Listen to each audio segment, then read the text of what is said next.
എന്റെ ഇപ്പോ 2000 രൂപ എടുക്കാനില്ല. പിന്നെ എന്താ ഉണ്ട്? നുള്ളിപ്പെറുക്കി അവർ 500 രൂപ കാണും. എന്റെ പട്ടിക്ക് വേണം. മര്യാദക്ക് 2000 രൂപ എന്റെ കയ്യിൽ എണ്ണി തന്നില്ലെങ്കിൽ അതിന്റെ പ്രത്യാഘാതകം.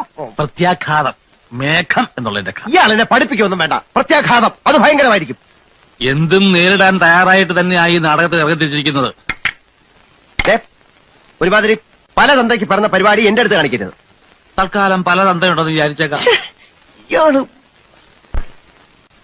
ഞാൻ പോവാന്ന്. അതെ, കുറച്ച് പതുക്കെ പറഞ്ഞാലും കേൾക്കാം. പിന്നെന്താ ഞെട്ടാത്തത്? സാധാരണ ഇത്ര നിസ്സാര കാര്യങ്ങൾക്ക് ഞാൻ ഞെട്ടാറില്ല.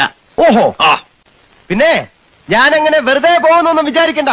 ഈ വിവരം മുഴുവൻ ആ മൂപ്പിലാനെ കണ്ട് ധരിപ്പിച്ചിട്ടാ ഞാൻ പോവും. ഒരു ചാൻസ് കൂടെ തരാം. 250 250 ഉറപ്പിക്കുന്നോ? രണ്ടുപേരോടും കൂടെ ചോദിക്കുന്നത്.